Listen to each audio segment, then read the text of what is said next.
Good morning, all of you. Please sit down. Thank you, ma'am. आज हम अपने topic में आते हैं, है ना। आज बीएड के फर्स्ट सेम में हमें देखना है गुड का घोषणा पत्र, गुड डिस्पैच 1854, है ना। कंपनी के जितने भी सदस्य थे, कंपनी के सदस्यों ने सभी ने मिलकर अपनी सलाह से, है ना, अपनी एक समिति बिठाई थी। उस समिति ने सलाह किया था कि जो गुड डिस्पैच का घोषणा पत्र है उसको 19 जुलाई 1854 को उन्होंने घोषणा कर दी थी, प्रकाशित कर दिया था, है ना। इसके लिए इन्होंने गुड डिस्पैच कौन था? जो गुड का घोषणा पत्र जब प्रकाशित किया गया था तो गुड उस टाइम पे 19 जुलाई 1854 को गुड बोर्ड ऑफ कंट्रोल का प्रधान था, है ना। बोर्ड ऑफ कंट्रोल का प्रधान था। इसी से इसका नाम क्या पड़ा? गुड डिस्पैच पड़ा। गुड डिस्पैच ने भारत में शिक्षा का प्रचार प्रसार बढ़ाने के लिए बहुत सारे अपने नियम बताए, कुछ सुधार बताए। तो उसके लिए उन्होंने सबसे पहले अपना दृष्टिकोण स्पष्ट किया। दृष्टिकोण में स्पष्टीकरण में अपने दृष्टिकोण से स्पष्टीकरण दिए कुछ, और वो स्पष्टीकरण इस तरह से थे कि कंपनी शिक्षा का प्रचार प्रसार करे, है ना। कंपनी शिक्षा का प्रचार प्रसार करे। सेकंड स्पष्टीकरण में उन्होंने कहा कि जो प्राचीन साहित्य है, जो पुराना भारत में जो पुराना प्राचीन साहित्य है वो व्यर्थ नहीं है ना। और पाश्चात्य भी समर्थन करते हैं, पाश्चात्य भी रहे, उसको भी रहना चाहिए, क्योंकि पाश्चात्य साहित्य रहेगा तो उससे भारतीय बहुत कुछ सीखेंगे। इसलिए पाश्चात्य का भी समर्थन करता है, लेकिन प्राचीन साहित्य जो है भारत में वो व्यर्थ नहीं है। पाश्चात्य साहित्य भी रहना चाहिए, अंग्रेजी साहित्य भी रहना चाहिए, उससे भारतीय को सीखने को मिलेगा, लेकिन प्राचीन साहित्य व्यर्थ नहीं है, उसको भी रहना चाहिए। फिर उन्होंने अपने तीसरे स्पष्टीकरण में कहा कि केवल अंग्रेजी भाषा ही माध्यम नहीं रहेगी, है ना। अंग्रेजी के साथ साथ जो भारतीय भाषा है उसको भी माध्यम बनाया जाए, ठीक है। पहले ये कहा जाता था कि केवल अंग्रेजी ही रहेगी, पूरा माध्यम टोटल अंग्रेजी में ही पढ़ाओ, लेकिन भारतीयों के साथ जो भाषाएं बोली जाती थी, है ना, पहले अधिकतर संस्कृत, अरबी, कुछ इस तरह की भाषाएं बोली जाती थी या हिंदी, तो वो भी रहेंगी, वो भी माध्यम रहेगा, लेकिन टोटल मतलब पूरा अंग्रेजी माध्यम नहीं रहेगा। ये उन्होंने अपने स्पष्टीकरण में क्लियर किया था। इसके बाद गुड डिस्पैच में 19 जुलाई 1854 को जब घोषणा पत्र जारी किया तो घोषणा पत्र की उन्होंने सिफारिशें दी। सिफारिशों में सबसे पहले उन्होंने शिक्षा का उद्देश्य बताया। शिक्षा के उद्देश्य में कहा कि भारतीयों को शिक्षा बहुत जरूरी है, उनको हर तरीके से शिक्षित किया जाए ताकि उनकी आर्थिक स्थिति, सामाजिक स्थिति बहुत अच्छी हो सके और वो पढ़े लिखे साबित हो सके। दूसरा उन्होंने बताया कि पाठ विषय में क्या बताया, है ना। पाठ विषय में बताया कि पाठ विषय जो भी होगा वो बहुत अच्छे से लागू किया जाए, ताकि पाठ विषय में पूरा सिलेबस, पूरा आयु स्तर के मान से सारी चीजें क्लियर की जाए, इसलिए पाठ विषय होना चाहिए। तीसरे में शिक्षा का माध्यम केवल अंग्रेजी ही रहेगा। अंग्रेजी के साथ साथ जो भारतीय भाषाएं हैं जैसे हिंदी है, संस्कृत है, या जो मातृभाषाएं हैं वो भी रहेंगी, लेकिन अंग्रेजी केवल नहीं रहेगी, अंग्रेजी भी रहेगा। अंग्रेजी से भी भारतीयों को बहुत कुछ सीखने को मिलेगा, लेकिन भारतीय भाषाएं भी रहेंगी।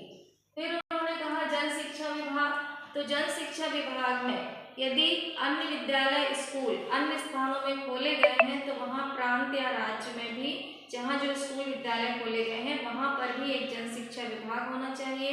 उस जन शिक्षा विभाग का अधिकारी होना चाहिए और संचालक होना चाहिए।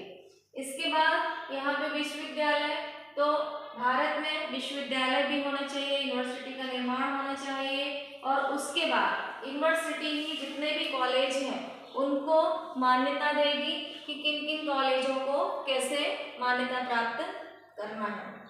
नंबर 6 में क्रमबद्ध विश्वविद्यालय की स्थापना। यहाँ पे देखो, क्रमबद्ध विश्वविद्यालय की स्थापना में उन्होंने कहा कि क्रमबद्ध विद्यालय कैसे रहेंगे। सबसे पहले क्रमबद्ध में प्राथमिक विद्यालय है ना, प्राथमिक विद्यालय में जो जो सुविधाएं हैं वो सब दी जाए। उसके बाद मिडिल स्कूल हो, मिडिल के बाद हाई स्कूल हो, और हाई स्कूल के बाद कॉलेज स्तर की हो, कॉलेज स्तर के बाद फिर उच्च शिक्षा हो। इस तरह उन्होंने क्रमबद्ध विद्यालय की स्थापना की बात कही थी अपनी घोषणा पत्र में। ठीक है, इसके बाद हम आते हैं सार्वजनिक शिक्षा का प्रसार। तो सार्वजनिक शिक्षा के प्रसार में भी यही कहा गया कि शिक्षा का प्रसार सार्वजनिक तौर से तो किया जाए, लेकिन जितने भी भारतीय हैं जो निम्न वर्ग के हैं, गरीब हैं, कम साक्षर हैं, उनको भी सार्वजनिक तरीके से शिक्षित किया जाए।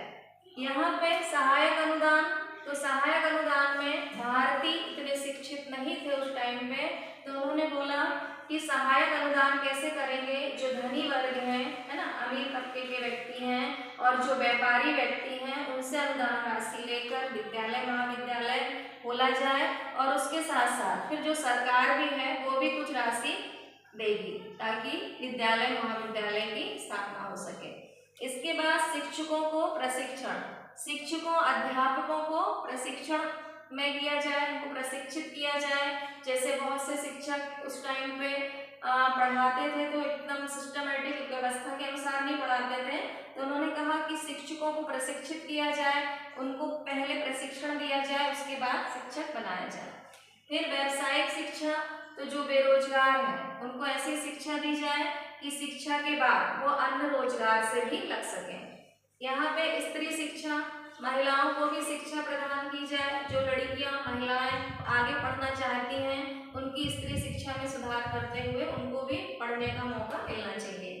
यहाँ पर शिक्षा रोजगार, तो शिक्षा के साथ साथ रोजगार भी देना चाहिए। इस तरह की शिक्षा प्रदान की जाए कि बच्चे ऐसी शिक्षा ग्रहण करें ताकि आगे भविष्य में वो रोजगार को प्राप्त कर सकें।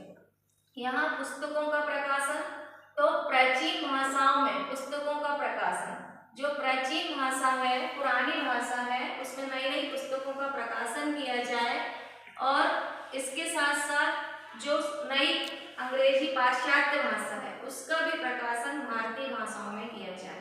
ऐसा वुड डिस्पैच का घोषणा पत्र था। फिर इन्होंने अगले में बोला कि धर्मनिरपेक्षता, धर्मनिरपेक्षता पे सबसे अच्छी बात इन्होंने ये बोली थी धर्मनिरपेक्षता पर कि धर्मनिरपेक्षता, जो भी धार्मिक साहित्य है वो पूरा धार्मिक साहित्य अलग से पढ़ाना है या भारतीय अलग से ही रखे धर्मनिरपेक्षता को। जो भी जितने भी तरह के धर्म की शिक्षा है वो इसमें तो अपने एक सिलेबस में पाठ्यक्रम में रहेगी, पढ़ाया जाए, लेकिन जो धर्म है धर्मनिरपेक्षता को अलग से रखा जाए और इन सब के लिए एक पाठ्यक्रम निर्धारित किया जाए, उसके अनुसार क्रमबद्ध तरीके से शिक्षा प्रदान की जाए। तो ये वुड का घोषणा पत्र था, है ना। और वुड वो घोषणा पत्र के बाद उसको एक चीज और यहाँ पे देखते हैं कि वुड के घोषणा पत्र में इन्होंने एक चीज और बोली थी कि इसको क्या बोला जाता है, कुछ उलट है। वुड डिस्पैच को घोषणा पत्र 19 जुलाई 1854, और इसमें बड़ी बात ये थी कि वुड डिस्पैच को भारतीय शिक्षा का सबसे बड़ा मैग्ना कार्टा, एक नया नाम मिला था उनको, मैग्ना कार्टा कहा जाता था। भारतीय शिक्षा के लिए वुड डिस्पैच को मैग्ना कार्टा कहा जाता था। तो इस तरह से वुड डिस्पैच ने अपना घोषणा पत्र जारी किया था, जो कि हम भारतीयों के लिए बहुत ही अच्छा था। एक सिस्टमैटिक शिक्षा की व्यवस्था उन्होंने बताई थी अपनी सिफारिशों से। तो इस तरह उन्होंने अपनी सिफारिशें सरकार के सामने, कंपनी के सामने प्रस्तुत की थी। ठीक।